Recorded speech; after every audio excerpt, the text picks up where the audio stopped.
हमारे साथ एक नया लड़का भर्ती होकर आया था। इसे न जाने क्यों इतना शौक था फौज में आने का।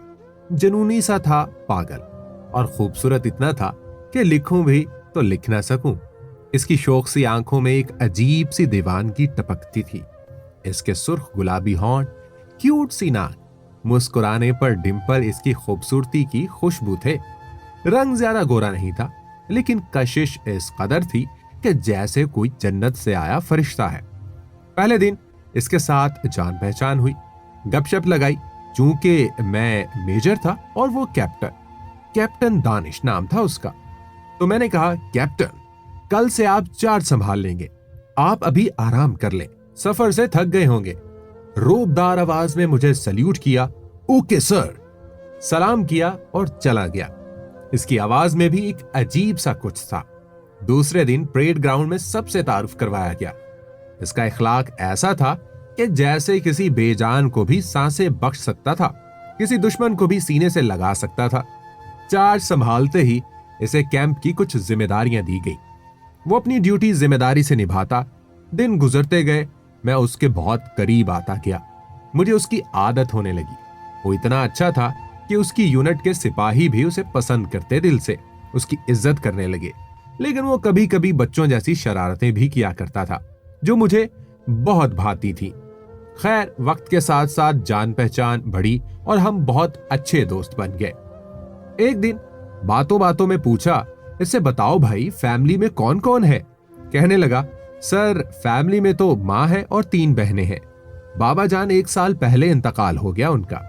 मैंने कहा, तुमको कैसे ये फौज में आने का शौक पैदा हो गया?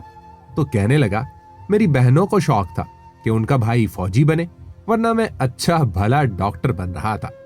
वक्त गुजरता गया, हमारी दोस्ती इस कदर बढ़ गई कि हम कभी कभी एक दूसरे के घर भी छुट्टी पर जाने लगे।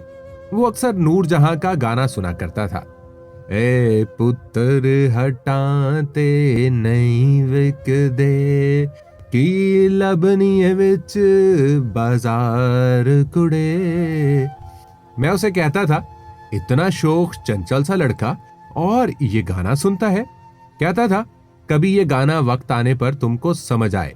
कभी कभी बहुत अजीब अजीब बातें किया करता था, जो मेरी समझ में बिल्कुल नहीं आती थी।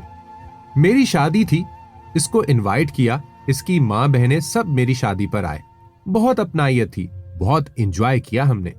मैंने इसकी माँ जी से कहा, आंटी जान, अब कैप्टन साहब के लिए भी कोई लड़की देखो और इसकी भी शादी करवा दो। तो शादी की बात पे शर्मा सा जाता था। 3 साल हो गए थे हम साथ थे। उसकी बहन की शादी हो गई, नया घर ले लिया इसने। छोटी एक बहन को मेडिकल में दाखिला करवाया। एक मुकम्मल जिम्मेदार, सुलझा हुआ इंसान था। फिर वो वक्त भी आ गया जिसका उससे ज्यादा मुझे इंतजार था, जनाब की शादी का। मैं इसे बहुत तंग करता था, मजाक करता कि जनाब कैप्टन साहब, अब आपके ऊपर एक और ऑफिसर आने वाली है। शर्मीला सा था।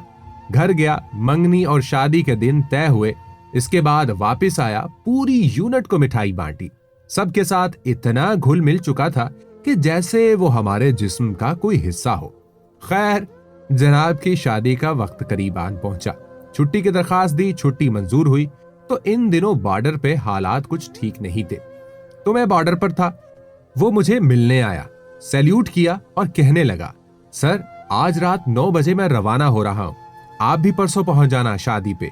मैंने मुस्कुराकर उसकी तरफ देखा और जोर के जप्फी लगाई और कहा, जवान, फिक्र न करो, मैं पहुंच जाऊंगा। बातें हो रही थी, हम में अचानक से मुझे वायरलेस पर आवाज आई, सर, कुछ दुश्मन फौजियों ने अचानक से हमला कर दिया है। और मैंने भी पोजीशन संभालते हुए दानिश से कहा, दानिश, तुम जाओ जल्दी से। वो रुक गया। सर, चला जाता हूं, अभी 1 घंटा है मेरी ड्यूटी ऑफ होने में, जरा कुछ नेकी मैं भी कमा लूं। मैंने उसे कहा, दानिश, तुम जाओ, हम देख लेंगे। लेकिन कहां सुनने वाला था। इसने बंदूक उठाई और पोजीशन ले ली। इतने में एक दूसरा मैसेज आया कि तमाम छुट्टी जाने वालों की छुट्टी रोक दी गई है। बॉर्डर पर हालात बहुत सख्त हो गए हैं। और इतने में धड़ धड़ धड़ गोलियों की आवाजें गूंजने लगी। दुश्मनों ने हमला कर दिया। मैं, दानिश और साथ 4 सिपाही, हम पोजीशन लिए 2 घंटे तक लड़ते रहे। गोलियां रुकने का नाम नहीं ले रही थी। हमको इस मोर्चे से दूसरे मोर्चे तक जाना था, कैसे भी, क्योंकि हमारा असला दूसरे मोर्चे में था। हम 3 घंटे गुजर गए लड़ते हुए। मैंने वायरलेस पर बोलना शुरू किया, हमारे पास गोलियां खत्म हो रही हैं, हमको बैकअप दिया जाए। और दानिश कहने लगा, तुम लोग ऐसा करो, एक एक करके वहां जाओ, इस मोर्चे पर मैं यहां इनका ध्यान लगाता हूं। मैंने कहा, नहीं दानिश, तुम पागल हो गए हो, मैं यहां देखता हूं, तुम सब जाओ। लेकिन नहीं, वो कहां मानने वाला था। खैर, मैं 4 सिपाहियों से बोला, मैं और दानिश यहां संभालते हैं, तुम लोग वहां मोर्चे पर जाओ। हम पोजीशन संभाले हुए थे। जैसे सिपाही मोर्चे की तरफ जाने लगे, गोलियों की बौछार ने इनको छलनी कर दिया, जैसे दुश्मन कहीं बहुत करीब आ पहुंचा था। दानिश, हमारे पास अब गोलियां बहुत कम है और वक्त भी। मैं चिल्लाकर बोला, अगर वो लोग रेड लाइन क्रॉस कर गए तो पास वाले गांव में बड़ी तबाही मच जाएगी। हमको कुछ भी समझ नहीं आ रहा था। मैं लगातार वायरलेस पर बोलता रहा, हमें बैकअप दिया जाए। और लेकिन हमारी टीम को पहुंचने में 15 मिनट लगने थे और वक्त हमारे पास सिर्फ 7 से 8 मिनट था। दानिश ने अचानक से मुझे सीने से लगाया और कहने लगा, सर, वक्त आ गया है कि अब इस वतन पर कुर्बान होने का। मैंने कहा, दानिश पागल हो, हम इनको रोक सकते हैं, इंतजार करो। लेकिन दानिश बोला, नहीं सर, अगर ना रोक सके तो गांव में आने वाली तबाही हमको कभी माफ नहीं करेगी।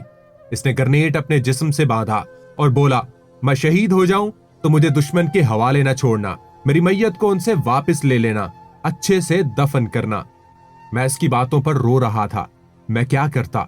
मेरा दिल चाह रहा था मैं ऐसा करता, लेकिन फौज के कुछ कानून थे और वो भी जिद पे था। वक्त भी कम था। मुझे वसीयत कर रहा था मेरी मां को संभालना। मेरी बहन का कहना, डॉक्टर बन जाए तो मेरी कब्र पर जरूर आना।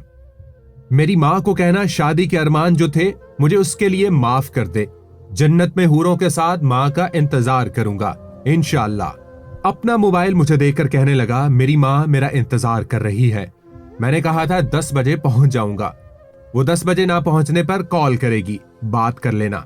ये कहकर वो अलविदा हुआ। मुझे जोर से सीने से लगाया और नारे तकबीर, अल्लाहु अकबर की सदा बुलंद की और दुश्मन की तरफ चल दिया। हम फौजियों की जिंदगियां चंद लम्हों की मेहमान होती हैं। हम कहां कब दुनिया छोड़ जाएं, एक लम्हे की खबर नहीं। वो मेरी आंखों के सामने जा रहा था और मैं चीख चीख कर रो रहा था। परसों इसकी शादी थी।